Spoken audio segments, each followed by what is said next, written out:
Okay, let's just dive right in. If you've ever felt like you're just launching your resume into a black hole, especially for those super competitive jobs in tech or finance, then this explainer is absolutely for you. We're going to break down a proven playbook with real, actionable tips to help you stand out and actually land that offer.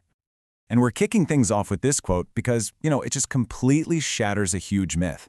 We're always told that getting that dream job is all about having a perfect GPA or, just getting lucky. But the reality? Well, according to the people who've actually done it, it's a whole different ballgame. So, that's the million-dollar question, right? If the old rules don't really work, then what does? How do you make sure your application isn't just number 857 in a pile of 1,000? Well, the answer is all about being strategic, not just, qualified on paper. First up, let's talk about something we've all felt. The blind application trap. You know the drill? It's that endless, soul-crushing cycle of tweaking your resume, writing another cover letter, hitting submit, and then just crickets. It's so frustrating, and honestly, it's just not a good use of your time. And here's exactly why it doesn't work. The single biggest mistake anyone can make is just hoping their resume alone is going to do all the heavy lifting. In a massive sea of other amazing resumes, it's just not enough. You've got to give it a little push. So here it is, our first strategic play. And listen, this isn't about that vague idea of networking. Nope, this is about using LinkedIn for some serious intelligence gathering. It's all about finding that inside track before you even get the interview. And what's so cool about this is just how simple and frankly powerful this little process is. I mean, in a few clicks, you can create a list of people who have literally walked the exact path you want to walk. These aren't just random people. They're warm leads who share your background. They are, without a doubt, your most valuable resource. But, and this is a big but, how you reach out is everything. The wrong way is to just go in asking for something, like a referral. It just feels demanding. The smart way, though, it's all about respect. You're not asking for a handout. You're asking for their story, for their wisdom. If you treat them like a mentor and show you genuinely value their time, your chances of getting a great response go way, way up. Okay, so you've made that connection. Awesome. The next play is all about turning that quick chat into a real competitive advantage. And you do that by asking really smart, really specific questions. See, these aren't just generic questions. Every single one is designed to get you information that you can't just Google. You're basically getting a private coaching session from an insider. And check out that last one, asking for a mini mock interview. Yeah, it's a bold move, but you'd be surprised how many people who were just in your shoes are happy to pay it forward. And out of all the questions you could ask, this one is pure gold.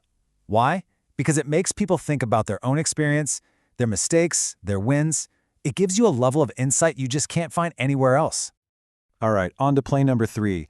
This is one of those simple, super high-impact things that, I swear, maybe 1 out of 100 applicants actually bothers to do. It's about showing a level of interest that goes so far beyond, I read the job description. And the best part? It takes 15 minutes. Seriously, we're not talking about spending hours and hours reading. This is a quick, focused bit of research you do right before your interview that can totally change the entire vibe of the conversation. So, what are you looking for? It's easy. You just pull up the company's latest quarterly or annual report and you scan for these key areas. You're trying to find the company's top priorities. What are they bragging about? Where are they headed next? What do they really care about right now? Now, here's where the magic happens. It's not enough just to know this stuff. You have to use it. We'll call this technique story mapping. You take one of the company's big goals, let's say their new push into sustainability, and you connect it directly to a project you did or a class you loved. So in the interview, you don't just say you're a good fit, you prove it by connecting your story right to theirs. And that brings us to our final play. This is the finishing move. It's what solidifies that professional, thoughtful impression you've worked so hard to build. It's super simple, it's fast, and honestly, it should be non-negotiable. I mean, just look at this message. It takes less than a minute to send this off to your interviewer and to anyone else who helped you out. It's polite, it keeps you fresh in their mind, and it just reinforces every single positive thing you've done. It's the perfect, polished final step.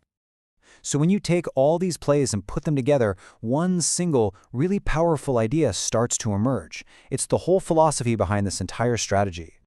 And really, this slide says it all. The job offer doesn't just automatically go to the person with the best grades or the fanciest internship. No, it goes to the person who did the work, who showed up ready to go, and who proved through their actions that they are genuinely invested.